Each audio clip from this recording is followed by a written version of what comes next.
আউযু বিল্লাহি মিনাশ শাইতানির রাজিম। বিসমিল্লাহির রহমানির রহিম। প্রিয় ভিউয়ার্স, আজকে আপনাদের সামনে যে বিষয়টি আমি আলোচনা বা উপস্থাপন করতে যাচ্ছি, সেটি আমি আমার কয়েকদিনের যে ধারাবাহিক আলোচনার আজকে একটি বিশেষ পর্ব আমি উপস্থাপন করব। সেটি হচ্ছে যুদ্ধবন্দী দাসী সহবতের বিষয়টি আদৌ কি প্রমাণিত সত্য, যেটা আপনার টাইটেলে দেখতে পাচ্ছেন। এই একটি বিষয়ে আস্তিক এবং নাস্তিক উভয়েই একমত, এবং এই বিষয়টি ইসলামী বিশ্বে অধিক আলোচিত এবং সমালোচিত। তো এই বিষয়টি যেভাবেই প্রচারিত হয়ে আসুক না কেন, সেটা আসলে কতটুকু সত্য, এটি এটা আদৌ কি সত্য কিনা, কোরআন কি বলে, সে বিষয়টি আমরা সরাসরি একেবারেই ভ্যালিড ডকুমেন্ট সহ আমরা কোরআন থেকে দেখব। সে সাথে অনুরোধ করব শেষ পর্যন্ত সাথে থাকার জন্য, প্রকৃত সত্যটি জানার জন্য এতটুকু ত্যাগ স্বীকার করবেন আশা করি। আচ্ছা, তাহলে আমরা কথা না বাড়িয়ে সরাসরি আলোচনায় যাই। তো প্রথমে ওই হাদিসটি দেখা দরকার, সহিহ হাদিস, সহিহ মুসলিম ইসলামী ফাউন্ডেশন 3য় খণ্ড। আমি হাদিসটি সামনে নিয়ে আসতেছি, চলে আসছে। আশা করি আপনারা স্ক্রিনে সেটা দেখতে পাচ্ছেন। আচ্ছা, এখানে হাদিস নাম্বার হচ্ছে 3477 নাম্বার হাদিস। এই হাদিসটি হচ্ছে আবু সাইদ খুদরি রাদিয়াল্লাহু আনহু থেকে বর্ণিত যে রাসূলুল্লাহ সাল্লাল্লাহু আলাইহি সাল্লাম হুনাইনের যুদ্ধের সময়, কোন যুদ্ধ? হুনাইনের যুদ্ধের সময় আওতাসের দিকে একটি বাহিনী পাঠান। তারা শত্রু দলের মুখোমুখি হয় এবং তাদের সাথে যুদ্ধ করে জয় লাভ করে। তাদের অনেক কয়েদি তাদের হস্তগত হয়। কয়েদি অর্থাৎ যুদ্ধবন্দী দাস-দাসী। এদের মধ্য থেকে দাসীদের সাথে সহবাস করা রাসূল সাল্লাল্লাহু আলাইহি সাল্লাম এর কয়েকজন সাহাবী যেন নাজায়েজ মনে করলেন, তাদের মুশরিক স্বামী বর্তমান থাকার কারণে। অর্থাৎ যে যাকে নাজায়েজ মনে করলো, যার সঙ্গে সহবত করতে, তার মুশরিক স্বামী বর্তমান ছিল, অর্থাৎ সে সধবা। এরই পরিপ্রেক্ষিতে আল্লাহ তাআলা অবতীর্ণ করেন। কি অবতীর্ণ করেন সেটা আমরা দেখি। এবং নারীর মধ্যে তোমাদের অধিকারভুক্ত দাসী ব্যতীত, অধিকারভুক্ত দাসী বলতে বোঝানো হয়েছে যুদ্ধবন্দী দাসী, আচ্ছা, তারা ব্যতীত সকল সধবা, অর্থাৎ যারা বিবাহিত স্ত্রী, বিবাহিত নারী তোমাদের জন্য নিষিদ্ধ। তো কিসের জন্য নিষিদ্ধ এটা কিন্তু সরাসরি উল্লেখ করা হয়নি, শুধু নিষিদ্ধ।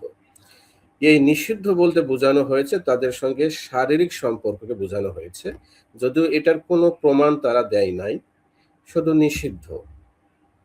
এবং আগে দেখেন, বিসমিল্লাহ গলদ যাকে বলা হয়, এখানে এবং শব্দটি আছে। যদি ওই পরিপ্রেক্ষিতে আল্লাহ এই অবতীর্ণ করেন এই আয়াতটি, অর্থাৎ বক্তব্যের শুরুটাই হবে, সেখানে কোনো এবং শব্দ থাকার কথা কি? কিন্তু এখানে এবং আছে। এবং কেন এখানে এবং আছে সেটাও আমরা দেখব। আর নিষিদ্ধ শব্দটি যদি না থাকে তাহলে কোনো অর্থ হয় কিনা আমরা সেটাও দেব, কারণ নিষিদ্ধ শব্দটি ওই আয়াতে নেই। আর না থাকার কারণে অর্থটির কোনো পূর্ণাঙ্গ অর্থই হবে না। আপনাদের যাদের কাছে কোরআন আছে তারা কোরআন খুলে বিষয়টি দেখতে পারেন। আচ্ছা, এর তাহলে আমরা সরাসরি তাহলে সূরা নিসা 24 নম্বর আয়াতে যাই, সেখানে আসলে কি বলা হয়েছে আজকে নিজের চোখে দেখব।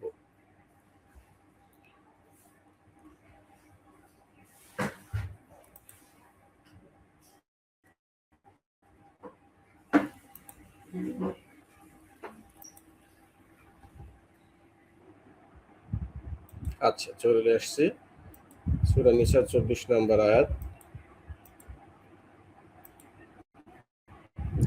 আপনারা আশা করি দেখতে পাচ্ছেন, স্ক্রিনে দেখা যাচ্ছে। এসে ছিল 24 নম্বর আয়াতে যাচ্ছি।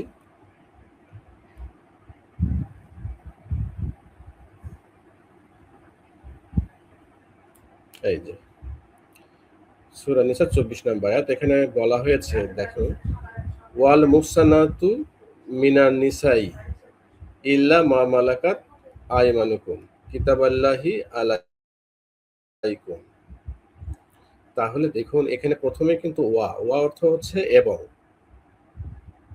মুহসানাতু অর্থ হচ্ছে বিবাহিতা স্ত্রী, মিনা নিসাই অর্থাৎ নারীদের মধ্যে বিবাহিত নারীরা। কিন্তু তারা কি, তাদের সম্পর্কে কি বলা হয়েছে সেটা কিন্তু এখানে নেই, অর্থাৎ হারাম শব্দটি এখানে নেই।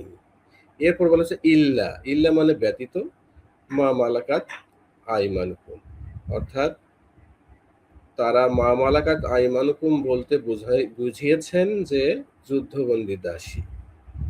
আসলে যদিও মা মালাকাত আইমানুকুম কিন্তু যুদ্ধবন্দী দাসী নয়, এটা মা মালাকাত আইমানুকুম বলতে কাদেরকে বোঝায় সেটা আমরা সরাসরি কোরআন থেকে দেখব।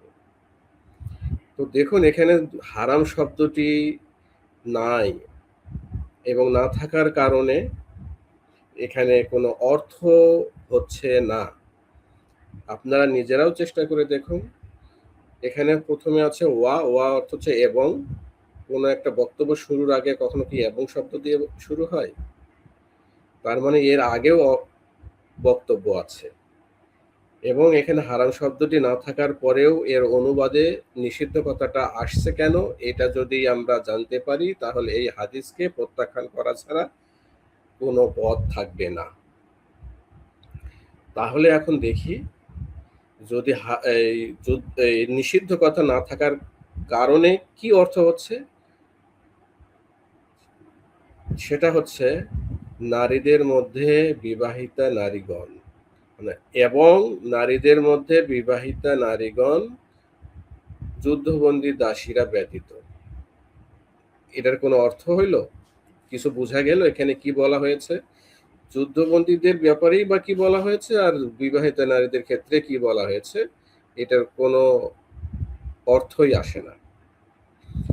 এবং তারপরে বলা হয়েছে কিতাবাল্লাহি আলাইকুম, অর্থাৎ এটা তোমাদের উপরে আল্লাহ বিধান করে দিয়েছেন। কি বিধান করে দিয়েছেন? কিছুই বোঝার উপায় নেই। কারণ এখন আসুন, এই কোরআন খুলে দেখবেন ওয়ার উপরে কিন্তু জজম আছে। এই জজম কেন হয় মোটামুটি যারা আরবি জানে তারা সকলেই জানে, যে অর্থাৎ এর আগেও কোনো বক্তব্য আছে, এর আগেও আয়াত আছে, সেই আয়াতের যে শেষ শব্দের শেষ অক্ষরটি এই ওয়ার সঙ্গে যুক্ত হয়ে উচ্চারিত হবে, যে কারণে এখানে জজম শব্দটি আছে, আল কোরআনে আছে। তার মানে এটা বোঝাচ্ছে যে এটি কোনো আয়াত নয়, এটা একটা আয়াতের খণ্ডিত অংশ, যেটা এই পরিপ্রেক্ষিতে নাজিল হয়নি। তাহলে এটা কোন আয়াতের খণ্ডিত অংশ? এটা হচ্ছে 23 নম্বর আয়াতের খণ্ডিত অংশ। এটা কিভাবে প্রমাণ হবে? দেখুন এই হারাম শব্দটি রয়েছে 23 নম্বর আয়াতের শুরুতে, যে কারণে এখানে হারাম শব্দটি নেই, কিন্তু অনুবাদে নিষিদ্ধ কথাটি এসেছে। অর্থাৎ এই কারণে অনুবাদগুলোতে কিন্তু সরাসরি যুদ্ধবন্দী দাসীর সাথে শারীরিক সহবতের কথা বলা নেই, শুধু নিষিদ্ধ কথা বলা আছে। কথাগুলো একটু বোঝার চেষ্টা করবেন, তাহলে বিষয়টি খুবই সহজ হবে। আচ্ছা, তাহলে আমরা 23 নম্বর আয়াতে গিয়ে দেখি সেখানে কি বলা হয়েছে এবং সেটা কি প্রসঙ্গে নাজিল হয়েছে সেটাও আমরা দেখব। এই যে 23 নম্বর আয়াতে যাচ্ছি, আগের আয়াত, এই যে 23 নম্বর আয়াত, এখানে বলা হয়েছে যে হুররিমাত, অর্থাৎ হারাম শব্দ থেকে আছে হুররিমাত, হারাম করা হয়েছে আলাইকুম, তোমাদের উপরে হারাম করা হয়েছে। কাকে কাকে হারাম করা হয়েছে বা কি হারাম করা হয়েছে আমরা দেখি এখানে অনুবাদ কি বলা হচ্ছে। আমরা অনুবাদে দেখব তকি উসমানী কোথায় লিখেছে, বাংলা ফাউন্ডেশন, মুজিবুর, আচ্ছা এটাই পড়ি, মুজিবুর রহমান। তোমাদের জন্য অবৈধ করা হয়েছে তোমাদের মাতৃগণ, কন্যাগণ, ভগ্নীগণ, ফুপুগণ, খালাগণ, ভাতৃকন্যাগণ, ভগ্নীর কন্যাগণ, তোমাদের সেই মাতৃগণ যারা তোমাদের স্তন দান করেছে, তোমাদের দুগ্ধ ভগ্নীগণ, তোমাদের স্ত্রীদের মাতৃগণ, তোমরা যাদের অভ্যন্তরে উপনীত হয়েছ সেই স্ত্রীদের যে সকল কন্যা তোমাদের ক্রয়ে অবস্থিত, কিন্তু যদি তোমরা তাদের মধ্যে উপনীত না হয়ে থাকো তাহলে তোমাদের জন্য কোনো অপরাধ নেই। এবং ঔরস জাত পুত্রের স্ত্রীগণ, এবং যা অতীত হয়ে গেছে তা হয়ে গেছে, তদ্ব্যতীত দুই ভগ্নীকে অর্থাৎ দুই বোনকে একত্রে বিয়ে করা, অর্থাৎ এই যে হারাম, ওই একটি হারাম শব্দ দিয়ে সবাইকে হারাম বোঝানো হয়েছে। কিসের জন্য হারাম বোঝানো হয়েছে তা আমরা দেখব। আচ্ছা, নিশ্চয়ই আল্লাহ ক্ষমাশীল করুণাময়। অর্থাৎ এই যে দুই বোনকে বিয়ে করা যে নিষেধ, এটা আগে প্রচলিত ছিল, এটা আল্লাহ ক্ষমা করেছেন, কিন্তু এখন এটা নিষেধ করা হয়েছে। আচ্ছা, এই যে একটি মাত্র হারাম শব্দ যেটা 23 নম্বর আয়াতের শুরুতে রয়েছে, আর কোথাও কিন্তু এই হারাম শব্দটি নেই। আপনারা খেয়াল করবেন, দেখবেন যে গোটা আয়াত 23 এবং 24-এর মধ্যে হারাম শব্দটিই নেই। শুধুমাত্র 23 নম্বর আয়াতের শুরুতেই শুধু একবার মাত্র হারাম শব্দটি এসেছে। ওই হারাম শব্দটি দিয়েই এতগুলো ব্যক্তিকে নিষেধ করা হয়েছে, নিষিদ্ধ করা হয়েছে। এবং শেষে এই 24 নম্বরের এই যারা বিবাহিতা স্ত্রী তাদেরকে নিষেধ করা হয়েছে, কিন্তু যারা অধিক মা মালাকাত আইমানুকুম এদেরকে নিষিদ্ধ করা হয়নি। তাহলে এটা কিসের জন্য নিষেধ এবং এরা কিসের জন্য নিষিদ্ধ নয়, সেই বিষয়টি আমরা এখন কোথায় পাবো? কারণ এখানে নিষেধ বলতে সরাসরি কোনো শারীরিক সম্পর্ককে বোঝানো হয়নি। তাহলে নিষেধ বলতে কি শুধু শারীরিক সম্পর্কে বোঝায় না আরো কিছু আছে? সেটা আমরা দেখব আসলে কোন প্রসঙ্গে এটা এই নিষেধটা আসছে। অর্থাৎ 23 নাম্বার আয়াতটি কোন প্রসঙ্গে নাজিল হয়েছে সেটা আমরা এখন দেখব। এখানে 22 নাম্বার যে আয়াত আছে, অর্থাৎ সূরা নিসার যে 22 নাম্বার আয়াত, সেই 22 নাম্বার আয়াতের পরিপ্রেক্ষিতে কিন্তু 23 নাম্বার আয়াত নাজিল হয়েছে। আর 23 নাম্বারের এই আয়াতের বক্তব্যটি হচ্ছে 24 নাম্বার আয়াত সহ 23 নাম্বার আয়াতের বক্তব্য। অর্থাৎ 23 এবং 24 এটা কিন্তু একই বক্তব্য। তাহলে দেখি এখন এখানে 22 নাম্বার আয়াতটি এখানে কি বলা হয়েছে। দেখুন এখানে কি বলা হয়েছে। এখানে বলা হয়েছে যে নারীদেরকে তোমাদের বাবারা অর্থাৎ বাপ দাদা পিতৃকুল আর কি বিয়ে করেছে। কি করেছে ভাই? বিয়ে করেছে। তোমরা তাদেরকে বিয়ে করবে না, তবে পূর্বে যা হয়ে গিয়েছে তা ভিন্ন কথা। অর্থাৎ পূর্বে এ ধরনের একটা প্রচলিত কুসংস্কার ছিল। ইসলাম সেটাকে কি বলছে দেখুন। অবশ্যই এটা ছিল একটা অশোভন ও ঘৃণ্য কাজ এবং নিকৃষ্ট নিয়ম। আচ্ছা, যে কারণে এটাকে তাদেরকে বিয়ে করতে আল্লাহ পাক নিষেধ করেছেন। হ্যাঁ, এখন কারা কারা নিষেধ সে বিষয়টি একটা পূর্ণাঙ্গ তালিকায় 23 নম্বরে দেওয়া হয়েছে। শুধু যে পিতৃকুলের যে স্ত্রীরা তাদেরকেই শুধু বিয়ে করা নিষেধ না, বরং আর কারা কারা নিষেধ বিয়ের জন্য। কিসের জন্য? বিয়ের জন্য। বিয়ের জন্য যে নিষেধ, আর কারা কারা কোন কোন নারীরা নিষেধ বিয়ের জন্য, সে কথাটি এখানে বলা হয়েছে যে তোমাদের জন্য হারাম করা হয়েছে তোমাদের মাতা, তোমাদের ফুফু, এইসব ইত্যাদি ইত্যাদি। হ্যাঁ, যে তোমাদের মা, কন্যারা, বোনেরা, বইমাত্ররা, ফুফু, খালা, ভাগ্নি, ভাইজি, এই যে ইত্যাদি ইত্যাদি। হ্যাঁ, তো বুঝা গেল কি যে পুরো বিষয়টি হচ্ছে বিবাহ সম্পর্কিত বিষয়। এটা আরো প্রমাণ পাবো যখন 25 নাম্বার আয়াতে আমরা যাব। অর্থাৎ এই সূরারই 25 নাম্বার আয়াতে গেলে বিষয়টা আরো স্পষ্ট হয়ে যাবে। তাহলে আমরা এখানে কি পাইলাম যে 24 নাম্বার আয়াতটি যে হাদিসে বলা হয়েছে যে যৌনতার পরিপ্রেক্ষিতে নাজিল হয়েছে, আসলে এখানে যৌনতার কোনো অস্তিত্বই নেই। এখানে বিয়ে সম্পর্কে বলা হয়েছে যে যারা বিবাহিতা নারী, 24 নম্বর আয়াতটা বাইর করি, এই যে যারা নারীদের মধ্যে যারা বিবাহিত তারা নিষিদ্ধ। কিসের জন্য? ওই যে উপরে হারাম শব্দটি রয়েছে 23 নম্বর আয়াতে, ওইটার প্রেক্ষিতে নিষিদ্ধ। কিসের জন্য নিষিদ্ধ? ওই প্রসঙ্গটা কোন প্রেক্ষিতে? 22 নম্বর আয়াতের প্রেক্ষিতে। সেখানে কি বলা হয়েছে? বিয়ে প্রসঙ্গে বলা হয়েছে। অর্থাৎ এই বিবাহিতা নারীদেরকে বিয়ে করা নিষেধ। অর্থাৎ আগে একটা সময় ছিল যে সময়ে বিবাহিতা নারীদেরকে বিয়ে করা হতো, এইরকম একটা কুসংস্কার ছিল। সেটা প্রভাব প্রতিপত্তি খাটিয়ে হোক আর যে কোনো আনুষ্ঠানিকভাবেই হোক, এটাকে এখানে নিষেধ করা হচ্ছে। কিন্তু কাদেরকে নিষেধ করা হয়নি? যারা মা মালাকাত আইমানুকুম, অর্থাৎ মা মালাকাত আইমানুকুমদেরকে বিয়ে করা যাবে, তারা বিয়ের জন্য নিষিদ্ধ নয়। এখন বলুন, অনেকে বলতে পারে মা মালাকাত আইমানুকুম এরা তো যুদ্ধবন্দী দাসী মুশরিক নারী, এদেরকে কি ইসলাম বিয়ে করতে বলেছে? কারণ মুশরিক নারীকে বিয়ে করা সম্পূর্ণরূপে হারাম। সূরা বাকারা 221 নম্বর আয়াত। হ্যাঁ, এবং এবং কোন আরেকটা সূরা আছে মুমতাহিনা 10 নম্বর আয়াত। তাহলে ওখানে মুশরিক নারীদেরকে বিয়ে করা সম্পূর্ণরূপে হারাম যতক্ষণ পর্যন্ত তারা মুমিন না হবে। তাহলে এদেরকে যে বিয়ে করতে বলা হয়েছে এর প্রমাণটা কি? তাহলে আসুন আমরা 25 নম্বর আয়াতে যাই।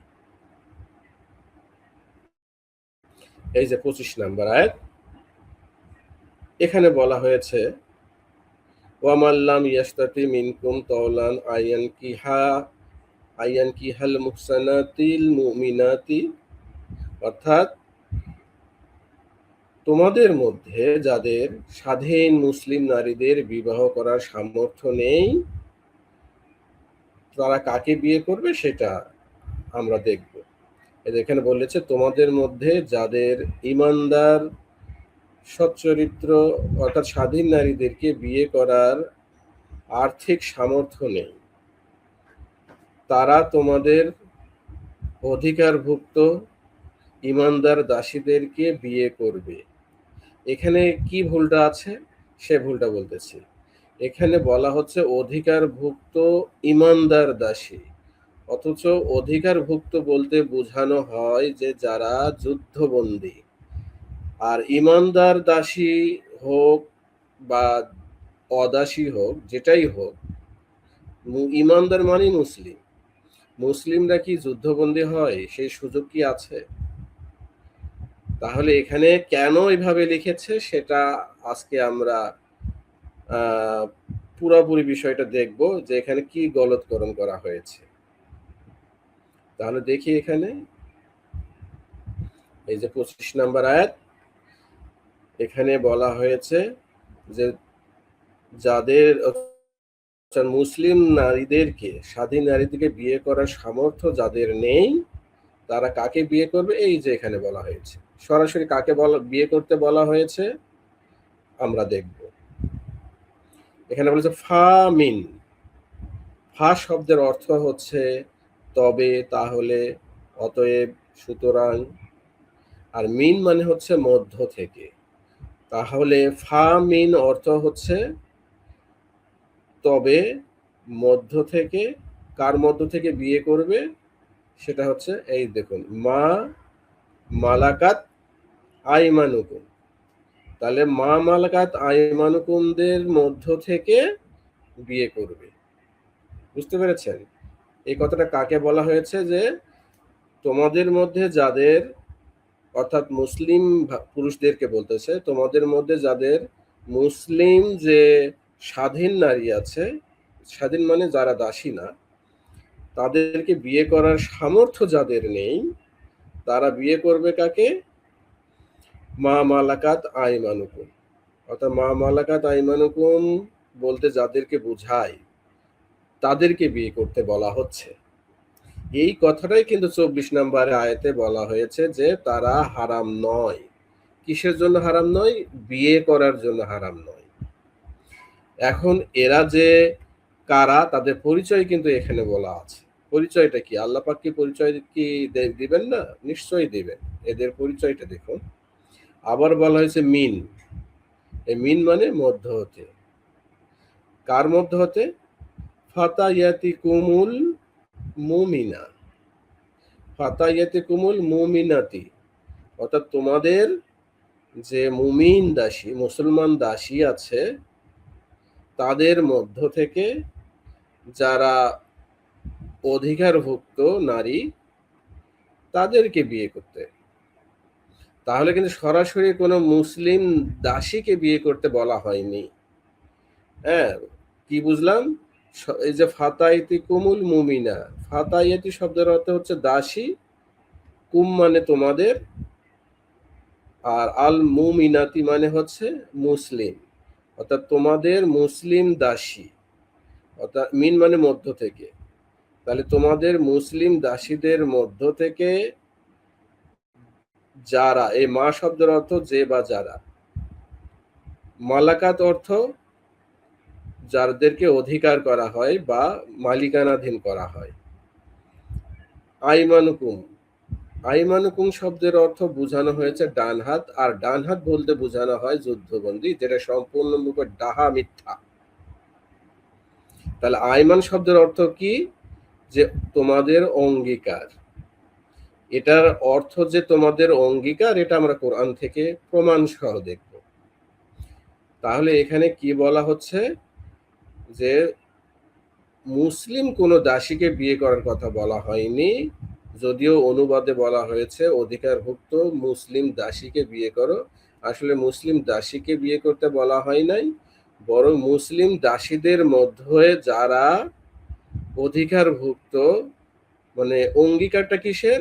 যে যাদেরকে ভরণ পোষণের অঙ্গীকার করা হয়। হ্যাঁ, এরা কিন্তু বিবাহিতা স্ত্রী হবে না, এরা অধিকারভুক্ত স্ত্রী, অর্থাৎ যাদের জন্য ভরণ পোষণের অঙ্গীকার করা হয়। এখন বলতে পারেন যে অধিকারভুক্ত স্ত্রী আর বিবাহিতা স্ত্রীর মধ্যে পার্থক্য কি? বিবাহিতা স্ত্রী হচ্ছে ইসলামে তাদেরকে দেনমোহর দিতে হবে, আর অধিকারভুক্ত যারা, তাদেরকে দেনমোহর দেওয়া লাগবে না। এটা আল্লাহর পক্ষ থেকে এই বিধানটা বাদ দেওয়া হয়েছে, অর্থাৎ দেনমোহরটা মাফ করে দেওয়া হয়েছে আল্লাহর পক্ষ থেকে। এটার প্রমাণ কোথায়? এটার প্রমাণ হচ্ছে সূরা আহজাবের 50 নম্বর আয়াত, আমরা সেখানে যাব। আচ্ছা, তাহলে এইখানে দেখুন এরা কেন ওটা লিখছে, কাকে বিয়ে করবে?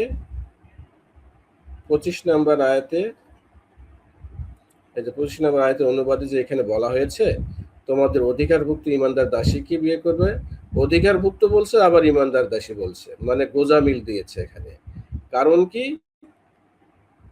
কারণ হচ্ছে দেখেন, তারা এখানে দেখতেছে যে মা মালাকাত আইমানুকুম বলেছে, আবার ফাতাইয়াতুকুমুল মুমিনাও বলেছে।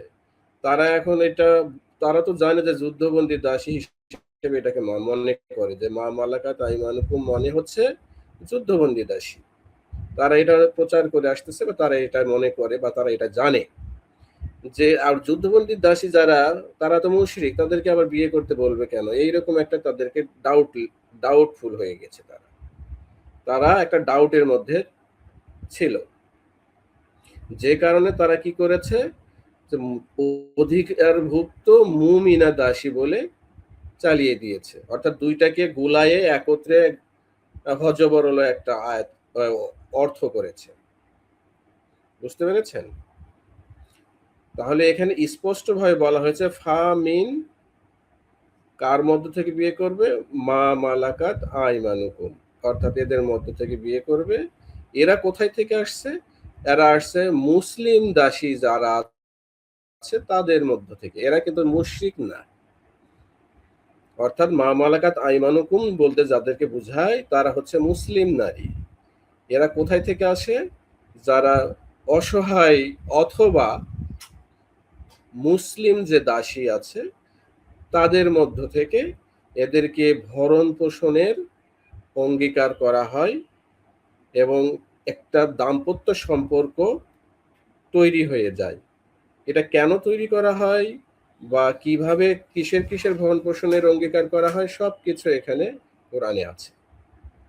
তো ভরণ পোষণটা কি? যে তার যে খাদ্যখানা, থাকা খাওয়া, তারপরে তার সামাজিক স্বীকৃতি, অনাগত সন্তানের পিতৃ পরিচয় এবং সম্পত্তির অংশী দেওয়া। হ্যাঁ, এবং এদের যে পুত্র বা জন্মগ্রহণ করে সন্তান, সে সন্তানের পিতা হয়ে যায় এই যার অধীনে অধিকারভুক্ত থাকে। এখন দেখুন, যারা বিবাহিতা স্ত্রী তারাও কিন্তু অধিকারভুক্ত। যারা অধিকারভুক্ত বল হচ্ছে কেন, যে দুই স্ত্রী কিন্তু অধিকারভুক্ত। অধিকারভুক্ত জিনিসটা কি এটা জানতে হবে। যখন একজন পুরুষ একজন নারীকে বিবাহ করে দেনমোহর দিয়ে, সে তার বিবাহিতা স্ত্রী হিসেবে গণ্য হয় এবং সেও কিন্তু অধিকারভুক্ত হয় এই কারণেই, ওই যে ভরণ পোষণের অঙ্গীকারের কারণে তা ওই নারীর উপরে আর কোনো পুরুষের অধিকার চলে না। ওই নারী সম্পূর্ণরূপে ওই তার স্বামীর অধিকারে আবদ্ধ হয়ে যায়। এটাই হচ্ছে অধিকারভুক্ত হওয়া। যদিও আমাদেরকে একটা ভুল বোঝানো হয়েছে যে অধিকারভুক্ত বলতে যারা যুদ্ধবন্দী, যাদেরকে উঠিয়ে নিয়ে আসা হয় তাদেরকে অধিকারভুক্ত করা হয়। এটা সম্পূর্ণ ভুল ধারণা দেওয়া হয়েছে আমাদেরকে। কোরআন কিন্তু সেটা বলছে না। তাহলে এখন এরা যে মুসলিম নারী, তারও কিছু প্রমাণ দিয়ে আমরা চলে যাব যে তারা কিভাবে অধিকারভুক্ত স্ত্রী, এর প্রমাণটা কি সেখানে আমরা যাব। এরপর দেখুন কোথায় বলা হয়েছে যে ওয়াল্লাহু আলামু বি ইমানিকুম। ওয়াল্লাহু মানে এবং আল্লাহ, আলামু আল্লাহ জানেন বা অবগত আছেন, বি ইমানিকুম তোমাদের ইমান সম্পর্কে। কার ইমান সম্পর্কে? ওই যে যারকে বিয়ে করা হচ্ছে, ওই যে মা মালাকাত আইমানুকুম, এবং যার যে মুসলিম পুরুষের অধিকারে আসতেছে তার, অর্থাৎ তাদের একে অপরের ইমান সম্পর্কে আল্লাহ অবগত। এই যে এখানে বলা হয়েছে বাদুকুম মিন বাদি, অর্থাৎ তোমাদের একে অপরের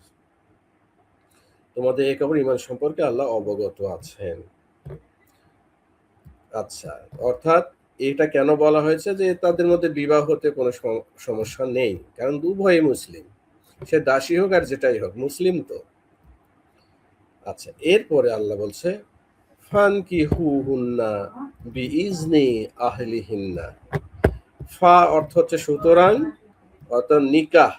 ফানকিহুহুন্না, হুন্না মানে তাদেরকে বিয়ে করো, সুতরাং তাদেরকে বিয়ে করো, বিইজনি অনুমতি নিয়ে, অনুমতি সাপেক্ষে। কার অনুমতি? আহালিহিন্না, আহলিহিন্না। অর্থাৎ ওই যে নারীদের আছে, ওই নারীদের যে আহাল, আহাল শব্দের অর্থ আমরা তো জানি। আহাল অর্থ কি? পরিবারের লোকজন। অর্থাৎ ওই নারীদের পরিবারের লোকজনদের অনুমতি সাপেক্ষে বিবাহ করতে বলা হয়েছে।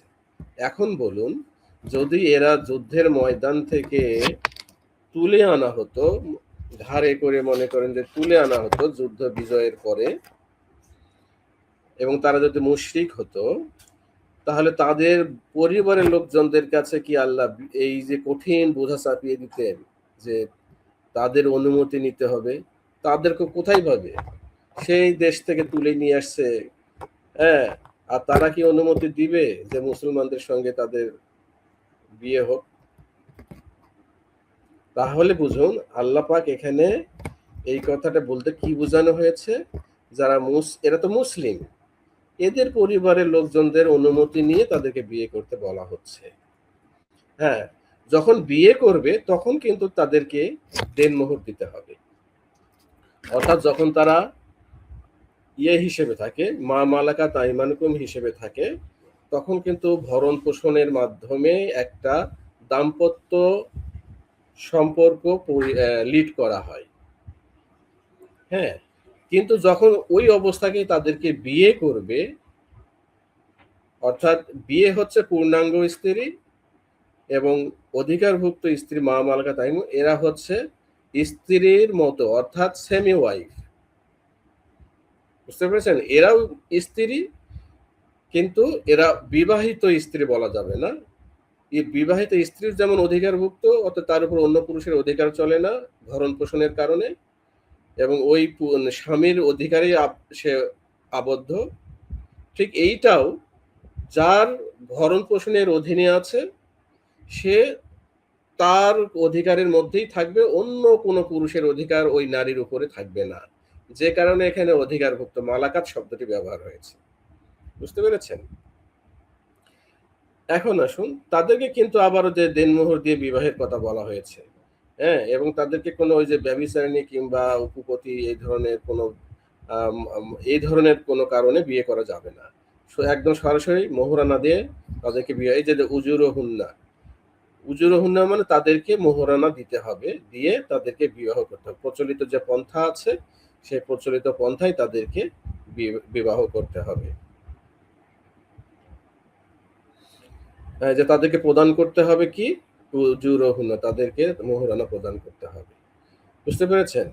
তাহলে এখন আমরা খালি দেখতে যাব তাদেরকে যে দেনমোহর দুইজনের, এই স্ত্রী অর্থাৎ বিবাহিতা স্ত্রী এবং অধিকারভুক্ত স্ত্রী দুজনের যে স্ত্রী তার প্রমাণে আমরা যাই। এর পরবর্তীতে আমরা ওই তাফসীর ইবনে কাসিরে আসবো। আচ্ছা, তাহলে সূরা আহজাব এর 50 নম্বর আয়াত।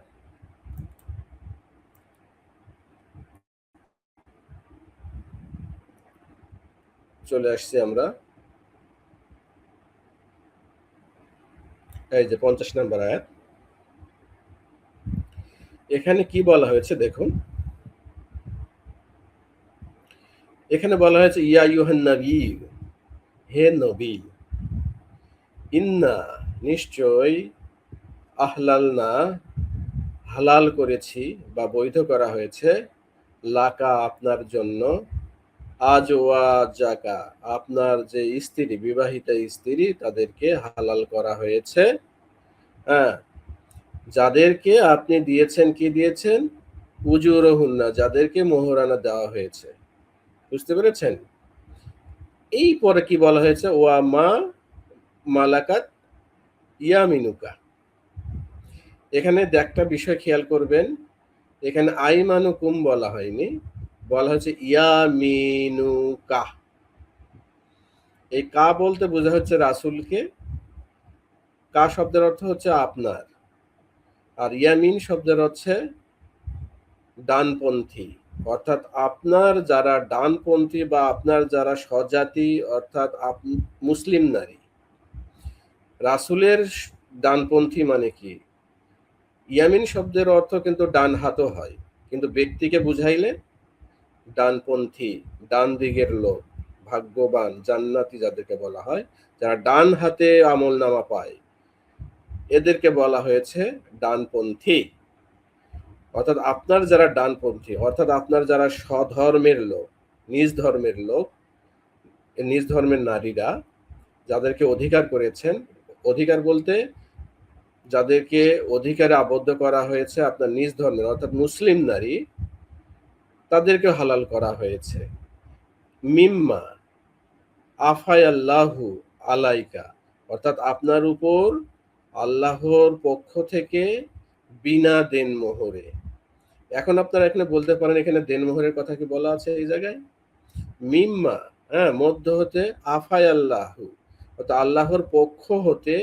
এই যে ফাই শব্দটা আসছে, এই ফাই শব্দের অর্থ হচ্ছে যেটার জন্য অর্থ পরিশোধ করতে হয় না, অর্থাৎ বিনা অর্থে।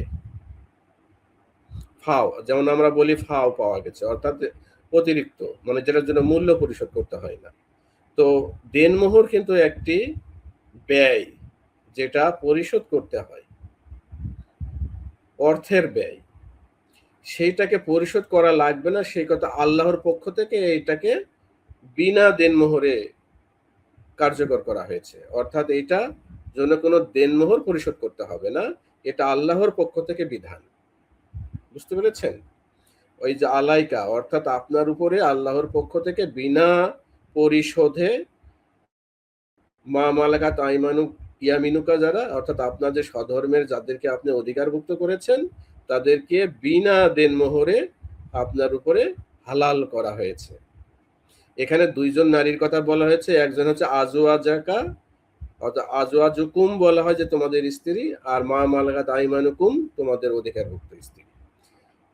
যেহেতু প্রকৃত পক্ষেই অধিকারভুক্ত স্ত্রীদেরকে দেনমোহর দিলে ওদেরকে বিবাহিত স্ত্রী বলা হয়, আর অধিকারভুক্ত স্ত্রীদেরকে দেনমোহর দেওয়া হয় না বলে এরা অধিকারভুক্ত স্ত্রী হিসেবেই থেকে যায়। বিষয়টা বুঝেছেন? অধিকারভুক্ত বলতে চোখ মুখ উপরে তোলার কোনো কারণ নেই, প্রত্যেক স্ত্রী অধিকারভুক্ত তার স্বামীর, হ্যাঁ, যার অধীনে থাকে। এখন আসুন, এখানে আর একটা অপব্যাখ্যা করা হয়েছে যে এই যে এদেরকে নাকি গনিমতের মাল হিসেবে ব্যবহার করা হয়। এটা সম্পূর্ণরূপে বানোয়াট। গনিমত একটা আরবি শব্দ, যে শব্দটি এখানে আপনারা খুঁজে পাবেন না। আচ্ছা, তাহলে এখন আমরা এরা যে স্ত্রী, এখানে একটা বিষয় আছে, ইয়ামিন কথাটা যে এরা যে মুসলিম, এটার প্রমাণ কি? এই যে দেখুন, ইয়ামিনুকা, মা মালাকাত ইয়ামিনুকা। ইয়ামিন শব্দ আমি যেটা বললাম যে ইয়ামিন বলতে ডান হাত বা ব্যক্তিকে বুঝাইলে ডানপন্থী তাদেরকে, অর্থাৎ মুসলিম নারী। এটার প্রমাণ কি? সূরা ওয়াকিয়ার ২৭ নম্বর আয়াতে আমরা যদি যাই, সূরা ওয়াকিয়া, এই যে সূরা ওয়াকিয়া ৫৬ নম্বর সূরার ২৭ নম্বর আয়াতে আমরা যাব।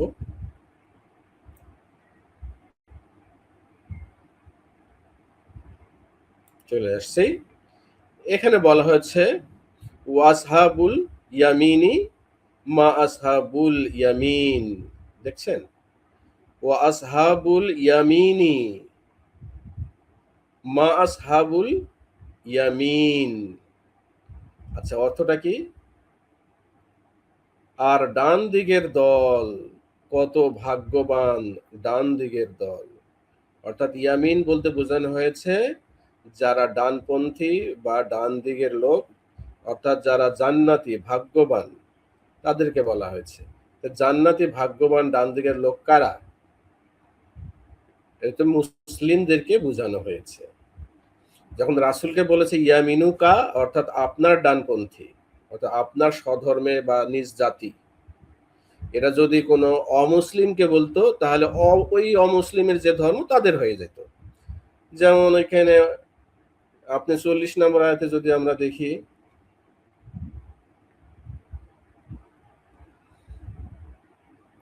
এই যে ৪০ নম্বর আয়াত, সরি ৪১ নম্বর আয়াত, এখানে কি বলা হয়েছে? ওয়া আসহাবুশ শিমালি মা আসহাবুশ শিমাল। এই শিমাল অর্থ হচ্ছে বাম, বামপন্থী। এখানে কি বলা হয়েছে? আর বাম দিকের দল কত হতভাগ্যা বাম দিকের দল।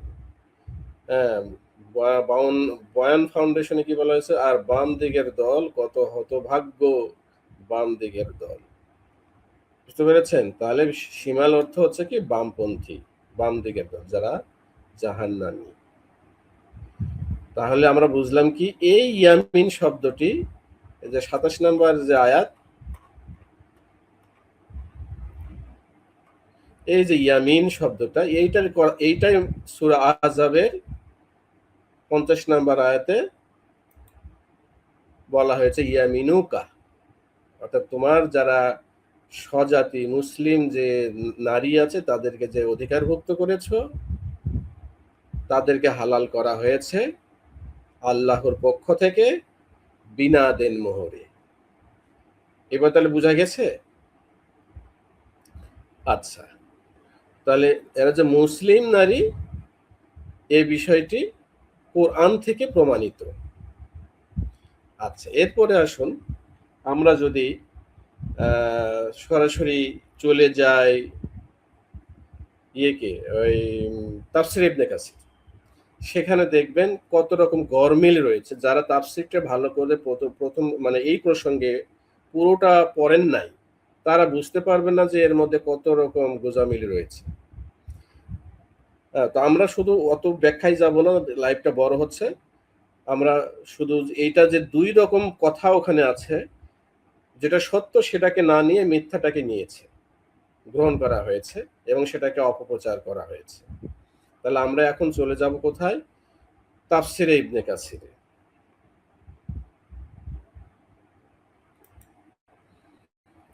এক মিনিট সময় দেবেন। তাফসির ইবনে কাসিরে আমি যাচ্ছি।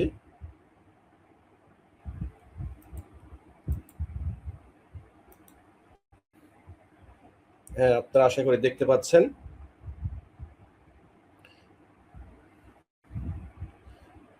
এই যে এখানে তাফসিরে ইবনে কাসির,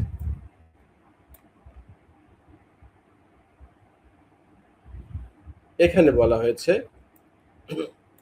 সূরা নিসা 24 নম্বর আয়াত, সে আয়াতটি এখানে আছে, ওয়াল মুহসানাতু মিনান নিসা ইল্লা মা মালাকাত আইমানুকুম কিতাবাল্লাহি আলাইকুম। এটাই হচ্ছে মেইন অংশ। আচ্ছা, এটার যে অর্থ সেটা হচ্ছে আর, এই যে এখানে ওয়া আছে, ওয়ার কারণে এখানে আর বা এবং, নারীর মধ্যে তোমাদের অধিকারভুক্ত দাসী ব্যতীত সকল সধবা তোমাদের জন্য নিষিদ্ধ। যদিও এই নিষিদ্ধ শব্দটি কিন্তু এখানে নেই। কারণ কি? এটা হচ্ছে 23 নম্বর আয়াতের খণ্ডিত অংশ। বুঝতে পেরেছেন? যে কারণে হারাম শব্দটি এখানে নেই। আচ্ছা, এই হারাম শব্দের কোথায় আছে? 23 নম্বর আয়াতের শুরুতে, যেটা আপনারা দেখলেন। তার মানে এইটার ব্যাখ্যা এখানে এখানে এই মানে আর কোনো প্রশ্নই নেই, এটা এখানে এখানেই ফুল স্টপ হয়ে যায়। অর্থাৎ এই যে যেটা দাবি করা হয়েছে যে যৌনতার পরিপ্রেক্ষিতে এই আয়াতটি নাজিল হয়েছে, সেটা সম্পূর্ণরূপে যে মিথ্যা, এটাকে অস্বীকার করার কোনো সুযোগ নেই। আচ্ছা, এখন দেখুন এটার তাফসিরে কি বলেছে। দেখুন তাফসিরটা যে কত রকম ভুয়া, সেটার এখন প্রমাণ দেখব। ওই কথাটাই তাফসিরে নিয়ে আসছে যে আল্লাহ তাআলা বলিয়াছেন, ওয়াল মুহসানাতু মিনান নিসাই ইল্লা মা মালাকাত আইমানুকুম। আর নারীদের মধ্যে সকল সধবা স্ত্রীলোক তোমাদের জন্য নিষিদ্ধ, কিন্তু তোমাদের দক্ষিণ হস্ত যাদের মালিক হইয়া যায় তাহারা ব্যতীত। তাহলে দক্ষিণ হস্ত বলতে কাদেরকে বোঝানো হয়েছে? যারা মুসলিম নারী অধিকারভুক্ত আল কোরআনে, আর তারা এটা বুঝিয়েছে যুদ্ধবন্দী। এটার আবার দেখেন শানে নুজুলে, এই জায়গাটা আবার খেয়াল করে, শানে নজুল যাওয়ার আগে এই যে অনুবাদটা করেছে, এই অনুবাদটার আবার দেখেন কি গোজামিলটা এখানে দিয়েছে। অর্থাৎ তোমাদের জন্য সকল বিবাহিতা নারীকে হারাম করা হইয়াছে। ভালো কথা। একমাত্র সেই দাসী ব্যতীত, সেই দাসী ব্যতীত যে সকল কুমারী দাসীদের তোমরা অধিকারী হইয়াছ। ভাই এখানে কার কথা বলেছে একটু ভালো করে খেয়াল করবেন। যে সকল কুমারী দাসীদের, কুমারী বলতে কি বোঝায়? যাদের বিবাহ হয় নাই। যে সকল কুমারী দাসীদের তোমরা অধিকারী হয়েছ এরা ব্যতীত। অথচ এই হাদিসে উল্লেখ করা হয়েছে যে একজন বিবাহিতা যুদ্ধবন্দী দাসী তারা হস্তগত হয়েছিল তাদের হাতে, তার সঙ্গে সহবত করতে গিয়ে তারা ইতস্ত বোধ করলো। সেই কারণে রাসূল সাল্লাল্লাহু আলাইহি সাল্লামের কাছে বিষয়টি নিয়ে গেলে এই আয়াতটি নাজিল হয়, তাই না? বিবাহিত নারীর কারণে। আর এখানে বলেছে যে সকল কুমারী দাসীদের তোমরা অধিকারী হয়েছ তারা ব্যতীত। বুঝতে পেরেছেন? তাহাদের সঙ্গে সঙ্গম করা বৈধ, এখানে লেখা আছে দেখেন, তাহাদের সঙ্গে সঙ্গম করা বৈধ। আচ্ছা, এরপরেই দেখবেন যে কথা পাল্টে ফেলেছে, এরপরেই কথাগুলো পাল্টে ফেলেছে। দেখেন শানে নজুলে কি বলছে। আবু সাইদ খুদরি রাদিয়াল্লাহু আনহু হইতে ইমাম আহমদ রহমতুল্লাহ আলাই। আচ্ছা, আবু সাইদ খুদরি রাদিয়াল্লাহু আনহু বলেন, কি বলেন? বনু আওতাস গোত্রের এক স্ত্রীলোক, এই দেখেন এখানে আবার বলছে বনু আওতাস গোত্রের এক স্ত্রীলোক দাসী হইয়া আমার অধিকারে আসে। তাহার স্বামী ছিল।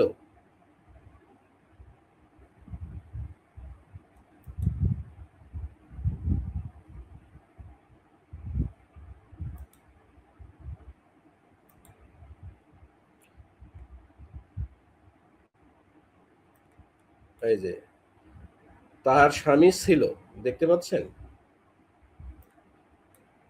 তাফসির ইবনে কাসির 22 নম্বর পৃষ্ঠা, ইসলামী ফাউন্ডেশন 3য় খণ্ড। তার স্বামী ছিল, তার স্বামী থাকায় তাহার সহিত সহবাস করিতে আমি ইতস্তত করিতেছিলাম। কে বলছে এটা? আবু সাইদ খুদরি। আমি গিয়া রাসূল সাল্লাল্লাহু আলাইহি সাল্লামকে ঘটনাটি বলিলাম। অতঃপর আল্লাহ তাআলা এই আয়াতটি নাজিল করেন।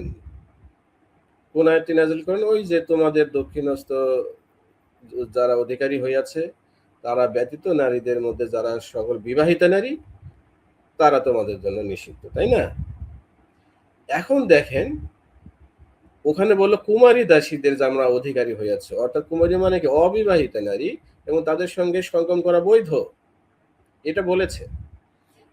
এখন দেখুন এই আয়াতের, অতঃপর এই আয়াতের ভাষ্য অনুযায়ী আমি তাহার সঙ্গে যৌন সম্পর্কে প্রবৃত্ত হয়। কার সঙ্গে? এই যে বিবাহিতা নারীটার সঙ্গে, যার স্বামী আছে। তাহলে দুই রকম কথা বলা হলো না? এখানে প্রসঙ্গটাই হচ্ছে যে বিবাহিতা যুদ্ধবন্দী দাসী, অথচ ওখানে কে বলল যে তোমরা যাদেরকে কুমারী দাসীদেরকে অধিকার করেছো তাদের সঙ্গে সহবত করা বৈধ।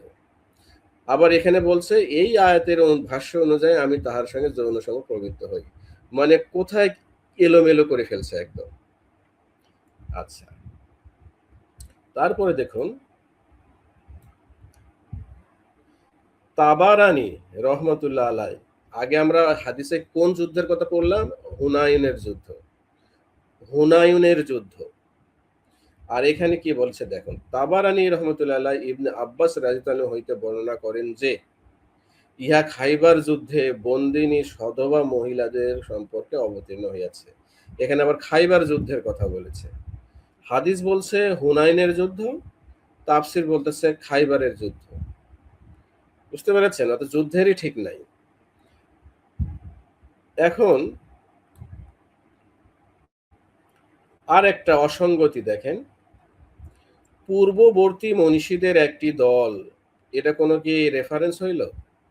পূর্ববর্তী মনীষীদের একটি দল এই আয়াতের মর্মে বলেন, কোন আয়াত? এই 24 নম্বর আয়াতের মর্মে বলেন যে দাসীদিগকে বিক্রি করিয়া দেওয়াই হইল স্বামীর পক্ষ হইতে তাহাদিগকে তালাক দেয়া। দেখেন কি বলছে, দাসীদিগকে বিক্রি করিয়া দেওয়া, অর্থাৎ ওই যে মুসলিমরা যে যুদ্ধে বিজয় লাভ করার পরে মুশরিকদের যে বিবি বাচ্চাদেরকে যে ঘাড়ে তুলে উঠাই নিয়ে আইছে, যে গল্পটি সাজানো হয়েছে আর কি, ওই সময় কি ওই দাসীদেরকে, ওই যুদ্ধবন্দী দাসীদের স্বামীরা কি তাদেরকে বিক্রি করে দিয়েছিল? দিয়ে কি টাকা পয়সা হাতে নিয়েছে? তাহলে দেখেন এখানে কত বড় একটা বানোয়াট গল্প করতে, গাঁজা খাই লিখছে না কি খাই লিখছে। এটা আমার কথা না, আপনারা পড়ে দেখবেন, যারা পড়েন নাই তারা না পড়লে বুঝবেন না। পূর্ববর্তী মনীষীদের একটি দল এই আয়াতের মর্মে বলেন যে দাসীদেরকে বিক্রি করিয়া দেওয়াই হইল স্বামীর পক্ষ হইতে তাহাদেরকে তালাক দেওয়া। যেহেতু তালাক হয়ে গেছে তাহলে তাদের সঙ্গে ওই কাজ করা বৈধ। বুঝতে পেরেছেন? বুঝাইছে কোনটা? মানে যেভাবে হোক তাদেরকে বৈধ করে দিয়ে ইসলামের একটা কলঙ্ক চাপাই দেওয়া হয়েছে, এইরকম একটা গল্প সাজানো হয়েছে। যদিও গল্পটা কিন্তু পরবর্তীতে ইহুদিরা এখানে ঢুকিয়েছে হাদিসের মধ্যে, কিন্তু আমাদের দুঃখজনক বিষয় হলো যে আমাদের আলেম সমাজ বা যারা ইসলামী স্কলার নামে পরিচিত এরা গবেষণা থেকে অবসর গ্রহণ করেছেন, যে কারণে এই বিষয়গুলো তারা আর খতিয়ে দেখেন না বা গবেষণা করে দেখেন না। অন্ধবিশ্বাসের কারণে একটা মিথ্যা বানোয়াট গল্প ইসলামের নামে চালিয়ে দেওয়া হয়েছে। এখন আসল কথাটা আসেন, এই আয়াতের মধ্যে, এই আয়াত না, এই তাফসিরের মধ্যে, এই একই তাফসিরের মধ্যে সত্য যে হাদিস আছে সেটা তারা মানে সামনে আনেন নাই, সেটাকে আড়াল করে লিখেছেন। সেটা কোন হাদিস দেখেন?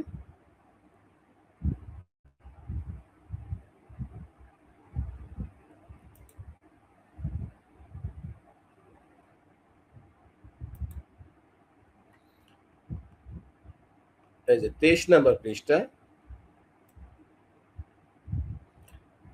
এখানে বলা হয়েছে আব্দুর রাজ্জাক রহমতুল্লাহ আলাই, আব্দুর রাজ্জাক রহমতুল্লাহ আলাই ইবনে মুসাইব হইতে বর্ণনা করেন যে ওয়াল মুহসানাতু মিনান নিসাই, এই আয়াতাংশের ভাবার্থে ইবনে মুসাইব বলেন, ইবনে মুসাইব রহমতুল্লাহ আলাই বলেন, এই আয়াত দ্বারা সধবা স্বাধীন নারীদেরকে বিবাহ করা, কি করা, বিবাহ করা, এরা কিন্তু যৌনাচার করার কথা বলে নাই, শারীরিক সেক্সের কথা বলে নাই, নারীদেরকে বিবাহ করা, এটাই কিন্তু সত্য কথা, এটাই কোরআনে আছে। নারীদেরকে বিবাহ করা হারাম করা হয়েছে। এখানে হারাম শব্দটা কেন এনেছে, যে 23 নাম্বার আয়াতের শুরুতে হারাম শব্দটি আছে এবং ওখানে কাকে কাকে বিবাহ করা হারাম সে বিষয়টি কিন্তু উল্লেখ করা হয়েছে। হ্যাঁ, এই কারণে ওই হারাম শব্দ দিয়ে 23 নাম্বার 24 নাম্বার আয়াতে যাদেরকে উল্লেখ করা হয়েছে তাদেরকে বিবাহ করা হারাম বলা হয়েছে, সেই কথাটাই কিন্তু এই হাদিসে চলে আসছে, অথচ এই হাদিসগুলো নেয়নি। আচ্ছা, আরো বলা হয়েছে যে সধবা দাসীরা ইহার অন্তর্ভুক্ত নয়, অর্থাৎ তাদেরকে বিবাহ করা, সধবা দাসীরা বলতে সধবা দাসীরা কোন, ওরা মা মালাকাত আইমানুকুম, এখানে কিন্তু প্রিন্ট মিস্টেক, এখানেও ভুল করেছে, অর্থাৎ মা মালাকাত আইমানুকুম যারা, তারা ইহার অন্তর্ভুক্ত নয়, অর্থাৎ হারামের অন্তর্ভুক্ত নয়, তারা হালাল। কিসের জন্য, এদেরকে যদি বিবাহ করতে বলা হয় আর এদের অন্তর্ভুক্ত নয় মানে হারামের অন্তর্ভুক্ত নয় মানে হালালের অন্তর্ভুক্ত, মানে বিবাহের জন্য হালাল। বুঝতে পেরেছেন? আচ্ছা, এখন কথা হলো যদিও যে এখানে আবার কেন উহাদের বিক্রি করে দিয়ে উহাদের তালাক হইয়া যায়, এই কথাটি কিন্তু অতিরিক্ত লাগানো হচ্ছে, কারণ এইখানে দেখালাম যে উল্টা পাল্টা কোথায় কি লিখছে তার কোনো ঠিক নাই। কিন্তু এই যে হাদিস মানে এই যে এই অংশটুকু সহি, এই যে এখান থেকে অধিকারভুক্তরা যে ইয়ার অন্তর্ভুক্ত নয়, এইটা যে সহি, এই কথাটা কিন্তু তারা আড়াল করে রাখছে। কিন্তু আবু সাইদ খুদরির নাম দিয়ে যে গল্পটা তৈরি করেছে সেটাকেই কিন্তু প্রমোট করেছে। আচ্ছা, আরো একটা হাদিস দেখায়,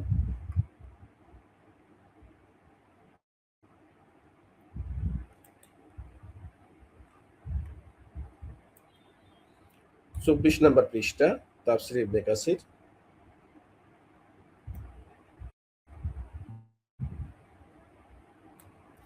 ইব্রাহিম নাখই রহমতুল্লাহ আলাই বলেন,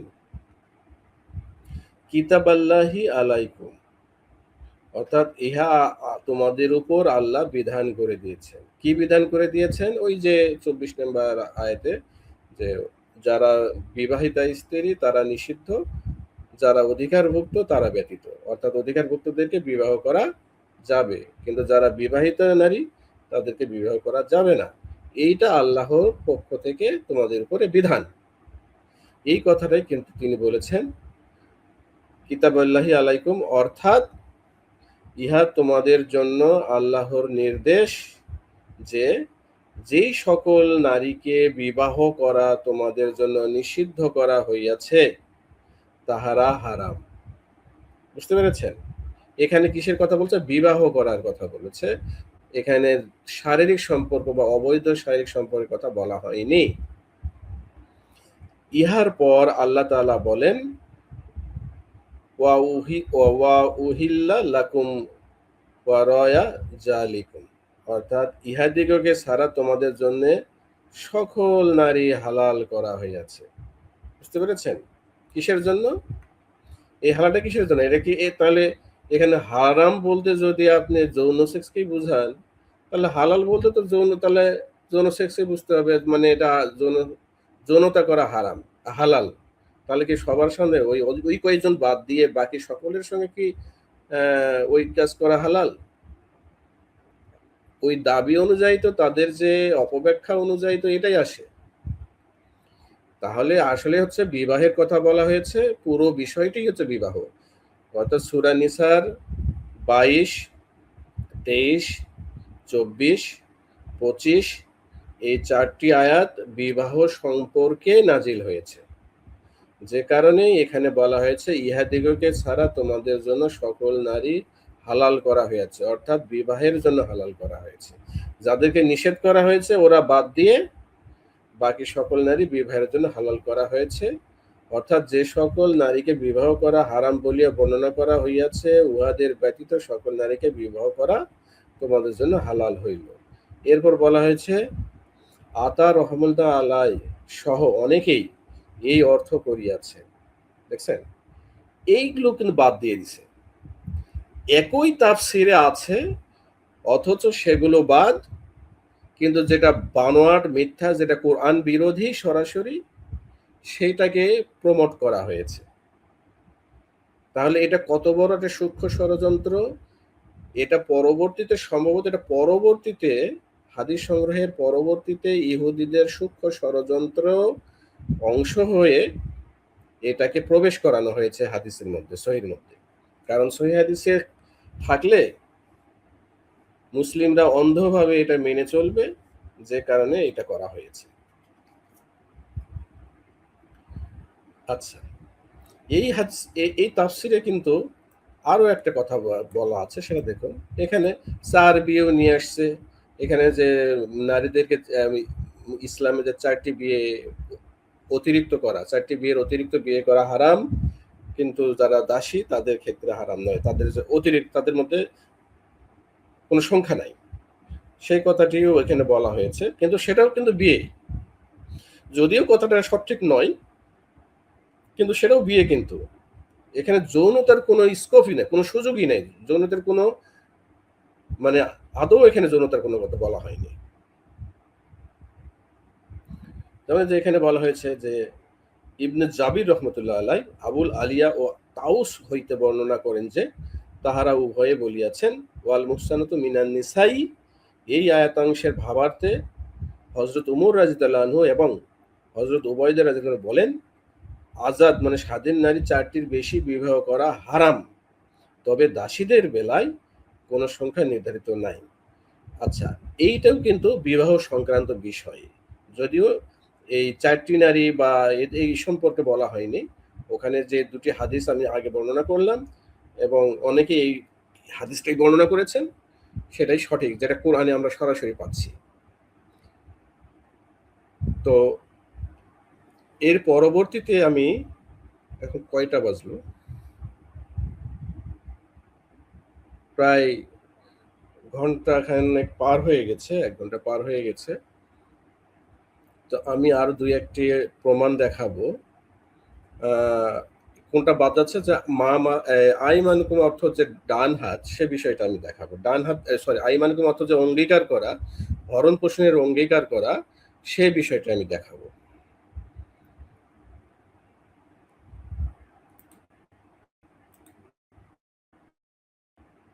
আমাকে 1 মিনিট সময় দেবেন।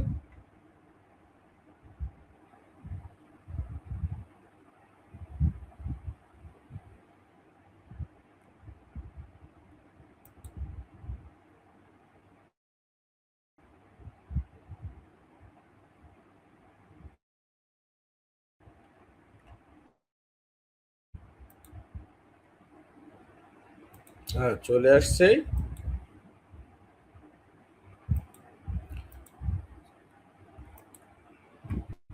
আপনারা দেখতে পাচ্ছেন সূরা নিসার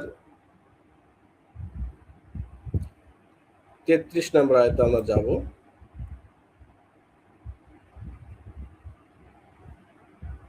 এই যে চলে আসছি, সূরা নিসা আয়াত নাম্বার 33। এখানে কি বলা হয়েছে আমরা দেখি। আমরা যদি বয়ান ফাউন্ডেশন থেকে দেখি নাই, এই অনুবাদে কি বলা হয়েছে দেখুন। আর আমি প্রত্যেকের জন্য নির্ধারণ করেছে উত্তরাধিকারী, পিতামাতা ও নিকট আত্মীয় স্বজন যা রেখে যায় এবং যাদের সাথে তোমরা চুক্তি করেছ। কি করেছ? চুক্তি করেছ তা থেকে, সুতরাং তোমরা তাদেরকে তাদের অংশ দিয়ে দাও। অর্থাৎ যাদের সঙ্গে চুক্তি বা অঙ্গীকার করেছে তাদেরকে তাদের অংশ দিয়ে দিতে বলা হয়েছে। নিশ্চয়ই আল্লাহ সবকিছুর উপর সাক্ষী। আচ্ছা, এখানে মুজিবুর রহমানের অনুবাদে বলি, আমি সবাইকে উত্তরাধিকারী করেছি যা তাদের মাতা-পিতা ও আত্মীয়-স্বজন পরিত্যাগ করে যায় এবং দক্ষিণ হস্ত, এখানে দক্ষিণ হস্ত নিয়ে আসছে, যাদের সাথে প্রতিজ্ঞাবদ্ধ হয়। এখানে দক্ষিণ হস্তের কথা বলেছে, প্রতিজ্ঞাবদ্ধ হওয়ার কথা বলেছে। হ্যাঁ, কিন্তু এখানে দক্ষিণ হস্ত বলতে কোনো কিছুই নাই। তারা আইমান অর্থ যে সবসময় দক্ষিণ হস্ত বা ডান হাত যে ব্যবহার করে, সেটা তারা এটা নিয়ে আসছে, আবার এখানে প্রতিজ্ঞাবদ্ধ নিয়ে আসছে। তা আমরা দেখবো আরো অসংখ্য অসংখ্য প্রমাণ আছে, একটা একটা করে দেখবো। অতএব তোমরা তাদেরকে তাদের অংশ প্রদান করো। আচ্ছা, এর কিসের অংশ প্রদান করে বলেন তো? সম্পত্তি। দক্ষিণ হস্ত এদের সঙ্গে কি সম্পত্তির প্রতিজ্ঞা করা হয় নাকি?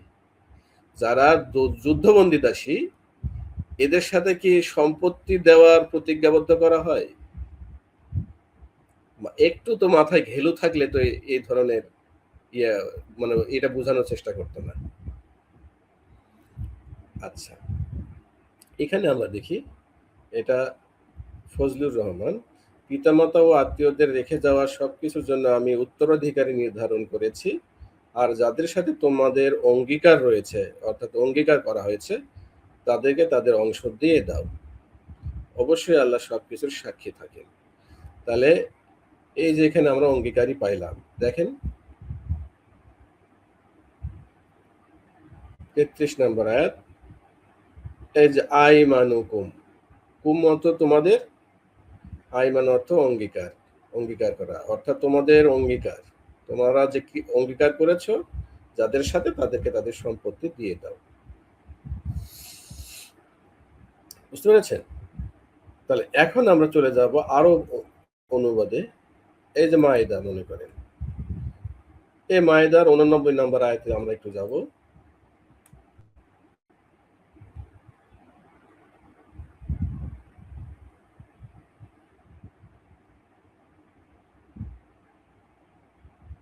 চলে আসছি, এখানে বলা আছে এই যে আইমানুকুম, আইমানিকুম, শপথগুলো, শপথ, তোমাদের শপথ, এই শপথ, অঙ্গীকার, প্রত্যয়, এগুলো সব কিন্তু অঙ্গীকারের অন্তর্ভুক্ত। অর্থাৎ আইমানিকুম মানে তোমাদের শপথ বা তোমাদের অঙ্গীকার বা তোমাদের দৃঢ় প্রত্যয়। তারপরে দেখুন সূরা মুনাফিকুন এর ২ নম্বর আয়াতে দেখুন, এখানে কি বলা হয়েছে, তারা তাদের শপথকে ঢাল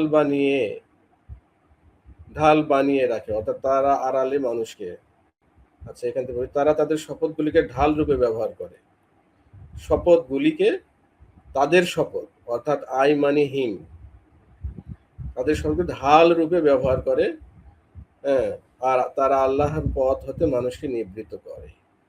এই যে এখানে আই মানাহুম, তাদের শপথগুলোকে, এই যে বানানটা কি দেখবেন, আলিফ ইয়া মিম আলিফ নুন, আইমান, আর হুম মানে তাদের শপথ। বুঝতে পেরেছেন? এরপরে যদি তাহারিম আছে, এটা ২ নম্বর আয়াত দেখেন, এখানে কি বলেছে, আল্লাহ তোমাদের জন্য তোমাদের শপথ থেকে অব্যাহতির বিধান দিয়েছে, তোমাদের শপথ থেকে, এই যে আইমানিকুম, তোমাদের শপথগুলো। বুঝতে পেরেছেন? এরকম অসংখ্য প্রমাণ আছে। আচ্ছা, আমরা শর্ট করবো, আর সময় বেশি লেগে যাচ্ছে। এখন তাহলে আইমান মানে হচ্ছে কি, অঙ্গীকার করা, এটা ডান হাত না। আর ডান হাত বলতেও কিন্তু যুদ্ধবন্দী বোঝায় না, যুদ্ধবন্দীর আরবি শব্দ কি সেটাও কিন্তু কোরআনে আছে, সেটা আমরা একটু দেখাই যাই, তাহলে একটু বিষয়টা আরো ক্লিয়ার হয়ে যাবে। আচ্ছা, সূরা আনফাল, এই যে সূরা আনফালের যদি আমরা ৬৭ নম্বর আয়াতে যাই,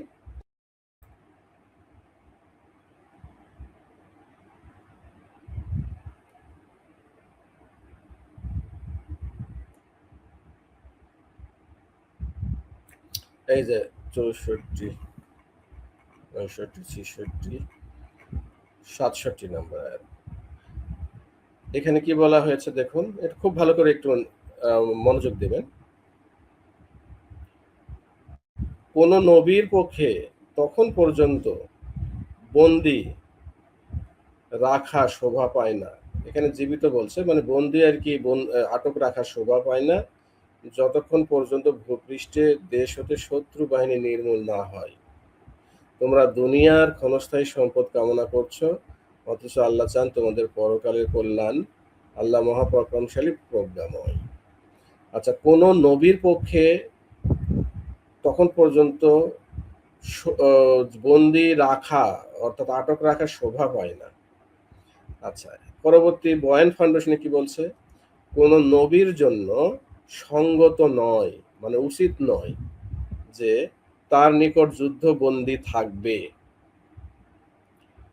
আচ্ছা, যতক্ষণ না তিনি জমিনে রক্ত প্রবাহিত করেন। তোমরা দুনিয়ার সম্পদ কামনা করছো, অথচ আল্লাহ চাচ্ছেন আখিরাত। এই কথাটার মানে হচ্ছে যে যুদ্ধ যতদিন মাসের পর মাস যদি চলতেই থাকে, ততক্ষণ পর্যন্ত যে সমস্ত যুদ্ধবন্দী আটক হয়েছে তাদেরকে যে আটকেই রাখবে, এটা কোনো নবীর পক্ষে শোভনীয় নয় বলে আল্লাহ পাক উল্লেখ করেছে। বুঝতে পেরেছেন? তাহলে অথচ একটা অপপ্রচার চালানো হয়েছে যে যুদ্ধবন্দীদের ধরে এনে তাদেরকে ভাগ বাটোয়ারা করা হয়। হ্যাঁ, সাহাবীদের মধ্যে ভাগাভাগি করে দেওয়া হয় এবং তারা তাদের সঙ্গে ওই সহবত করে। এটা সম্পূর্ণরূপে মিথ্যা, বানোয়াট। তার একটা প্রমাণ এখানে, আর একটা প্রমাণ আপনারা দেখতে পারলেন যে এখানে আল্লাহ রাসূলকে বলছেন যে নবীর জন্য শোভনীয় নয়। আর নবীর জন্য যেটা শোভনীয় নয় সেটা কি নবী করেছেন? তো এখানে কি বলে, জমিনে ব্যাপক শত্রু নিধন না করা পর্যন্ত যুদ্ধবন্দী রাখা কোন নবীর কাজ নয়। দেখেছেন? স্পষ্ট ক্লিয়ার আয়াত। এখন এই যুদ্ধবন্দী আরবি শব্দ কি দেখি, এই যে আশ্রয়। এই আশ্রয় শব্দের অর্থ হচ্ছে যুদ্ধবন্দী। আচ্ছা, এটা কিন্তু 67 নম্বর আয়াতেই আছে, এটা 70 নম্বর আয়াতেও আছে। এই সূরার 70 নম্বর আয়াতেও দেখবেন, এই যে উসরা, অর্থাৎ আশ্রয় শব্দ থেকে আসছে উসরা, বন্দীদের অর্থাৎ যুদ্ধবন্দী যারা, তাদের কথা বলা হয়েছে। হে নবী, তোমাদের হাতে যে বন্দীরা আছে তাদেরকে বলো, যদি আল্লাহ তোমাদের অন্তরে কোনো মঙ্গল চিন্তা আছে বলে জানেন, তাহলে তোমাদের কাছ থেকে যা নেওয়া হয়েছে তার চেয়ে ভালো কিছু তিনি তোমাদেরকে দান করবেন এবং তোমাদেরকে ক্ষমা করে দেবেন। বুঝতে পেরেছেন? এই যে এখানে বয়ান ফাউন্ডেশন কি বলছে, হে নবী, তোমাদের হাতে যেসব যুদ্ধবন্দী আছে তাদেরকে বলো, যদি আল্লাহ তোমাদের অন্তরসময়ে কোনো কল্যাণ আছে বলে জানেন, তাহলে তোমাদের থেকে যা নেওয়া হয়েছে তার চেয়ে উত্তম কিছু দেবেন এবং তোমাদেরকে ক্ষমা করবেন। তাহলে এখানে কি আছে, এই যে আশ্রয়। বুঝতে পেরেছেন? আবার দেখুন সূরা বাকারা 85 নম্বর আয়াত।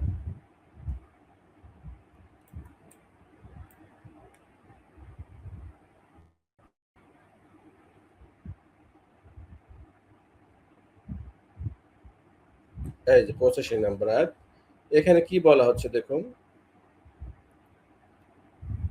অতঃপর সেই তোমরাই পরস্পর খুনাখুনি করছো এবং তোমরা তোমাদের মধ্য হতে এক দলকে তাদের গৃহ হতে বহিষ্কার করে দিচ্ছ, তাদের বিরুদ্ধে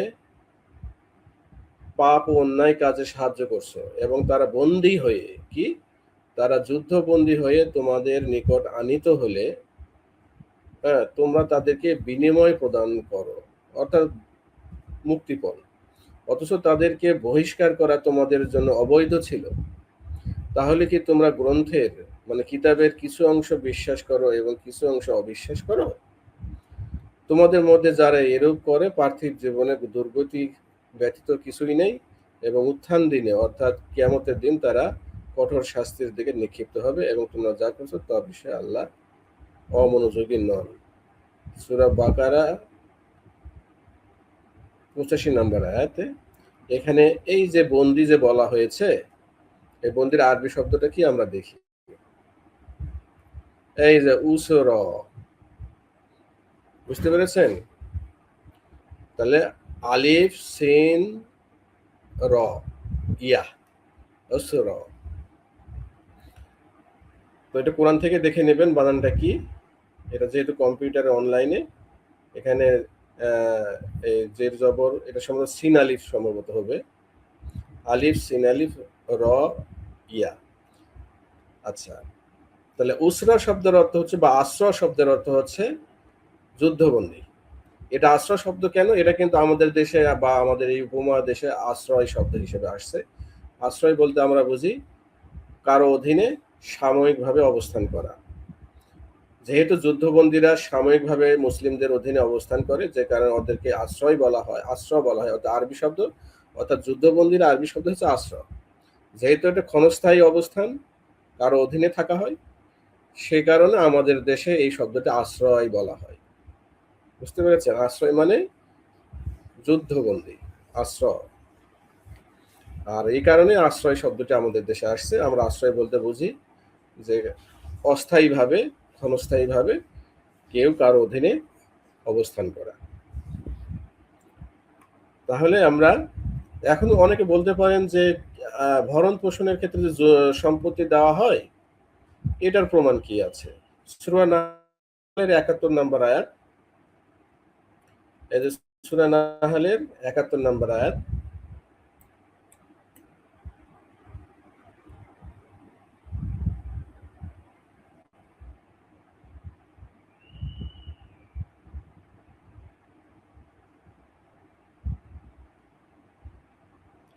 এই যে ৭১ নম্বর আয়াত, সূরা নাহল ৭১ নম্বর আয়াত। এখানে কি বলা হয়েছে একটু মাথা খাটাতে হবে। আল্লাহ জীবন উপকরণ, জীবন উপকরণ মানে অর্থাৎ যে উপকরণ দিয়ে জীবন বেঁচে থাকে, অর্থাৎ অর্থ সংগতি, সম্পদ বোঝানো হয়েছে, রিজিক যার অর্থ। আল্লাহ জীবন উপকরণ তোমাদের একজনকে অন্যজনের উপর শ্রেষ্ঠত্ব দিয়েছেন, অর্থাৎ কাউকে বেশি সম্পদ দিয়েছেন, কাউকে কম দিয়েছেন, কাউকে কিছুই দেন নাই।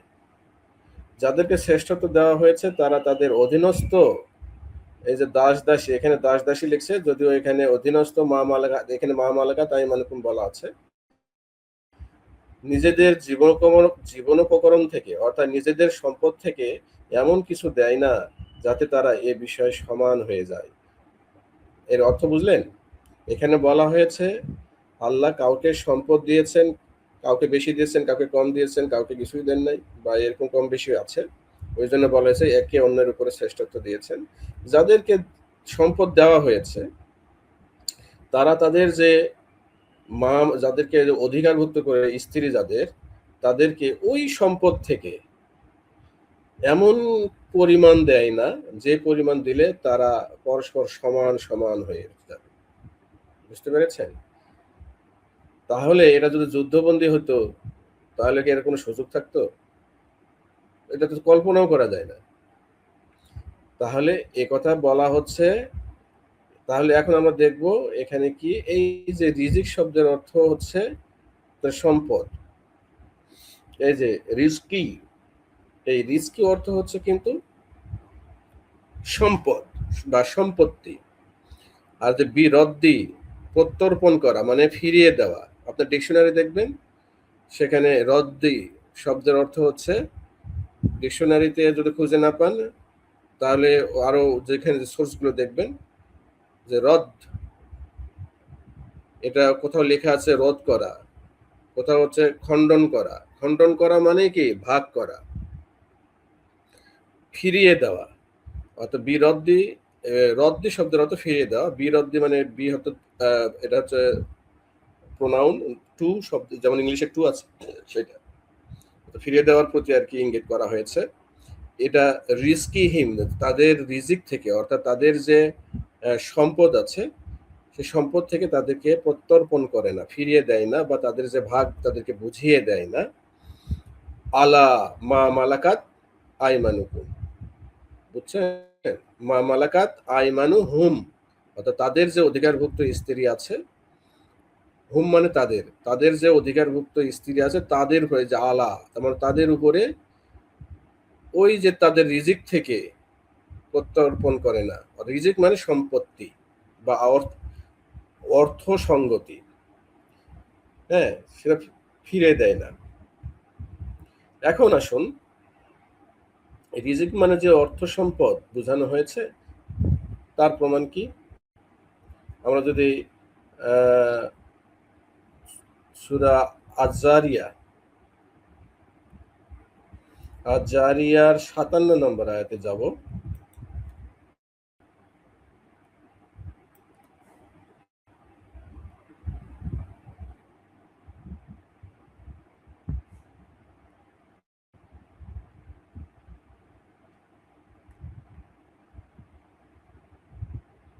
অনেকে বলতে পারেন রিজিক অর্থ এখানে খাদ্যখানাকে বোঝানো হয়েছে। খাদ্যখানার আরবি শব্দ হচ্ছে তোয়াম। এখানে দুটি আছে, দেখেন। সূরা আজ-জারিয়া ৫৭ নম্বর আয়াতে কি বলা হয়েছে? আল্লাহ বলছেন কি, তাদের কাছে থেকে আমি কোনো জীবিকা চাই না। জীবিকা মানে জীবন উপকরণ, অর্থাৎ যে যার উপরে ভিত্তি করে জীবন বেঁচে থাকে, অর্থাৎ সয় সম্পত্তি। এবং এটাও চাই না যে তারা আমাকে খাওয়াবে। এই খাওয়ার শব্দ অর্থ হচ্ছে খাওয়া বা খাদ্যর আরবি শব্দ হচ্ছে তআম। এই যে ইউত ইমুন, এই যে তোয়া আইন মিম, বুঝতে পারছেন? তআম মানে এই যে খাওয়াবে, খাদ্যখানা। আর রিজক, এই যে রিজকি, এর অর্থ তো জীবিকা। বুঝতে পারেন? জীবিকা বলতে বোঝানো হয়েছে বেঁচে থাকার যে উপকরণ, অর্থাৎ যা ছাড়া জীবন চলে না, সেটা হচ্ছে খাদ্য, বস্ত্র, বাসস্থান, চিকিৎসার মূল ভিত্তি হচ্ছে অর্থ সম্পদ। আচ্ছা, এটা তো গেল। আরো আমরা যদি দেখি, যেমন বাকারা ৩ নম্বর আয়াতে যদি যাই, আরো সহজ হবে। এই ৩ নম্বর আয়াতে বলা হয়েছে, যারা অদৃশ্য সত্যকে বিশ্বাস করে, নামাজ আদায় করে, আর আমি তাদেরকে যা দান করেছি তা থেকে ব্যয় করে। এই যে যা দান করেছি, মানে যে সম্পদ দান করেছি তা থেকে ব্যয়। ব্যয় কোথা থেকে করে? খাদ্যখানা থেকে করে নাকি সম্পদ থেকে করে? সম্পত্তি থেকে করে। ব্যয় কোথা থেকে করে? এই যে দেখুন, এই যে রিজকি রাযাকনাহুম, অর্থাৎ তাদেরকে আমরা যে জীবিকা দিয়েছি, যে সম্পদ দিয়েছি, তা থেকে ব্যয় করা। ইউনফিকুন, ইউনফিকুন শব্দের অর্থ হচ্ছে ব্যয় করা। দান করা না, ব্যয় করা। ব্যয় করা বলতে কি বুঝি আমরা? কোথা থেকে? রিজিক থেকে, তাদের রিজিক থেকে। বুঝতে পেরেছেন? এরকম আরো অনেক প্রমাণ আছে, সময় শর্ট করব। আর আর কি উদাহরণ দেব আজকে? প্রমাণটা আর কি দরকার হচ্ছে, এখানে আসলে সরাসরি যদি লাইভ করতাম, কেউ যদি অংশগ্রহণ করতো তাহলে ভালো হতো, তাদের প্রশ্নের উত্তরগুলো আমি আরো দিতে পারতাম। আজকে এই পর্যন্তই শেষ করি। পরবর্তী লাইভ দেখার আমন্ত্রণ থাকলো, অনুরোধ থাকলো, আপনারা দেখবেন আর সত্যের সাথে থাকবেন। ভিডিওটি সত্য প্রচারের খাতিরে বেশি বেশি শেয়ার করবেন, যাতে সকলেই সত্যটা জানতে পারে। সত্যের সাথে থাকবেন আর সহযোগিতা করবেন, এটুকু আশা করি। আসসালামু আলাইকুম ওয়া রাহমাতুল্লাহি ওয়া বারাকাতুহু।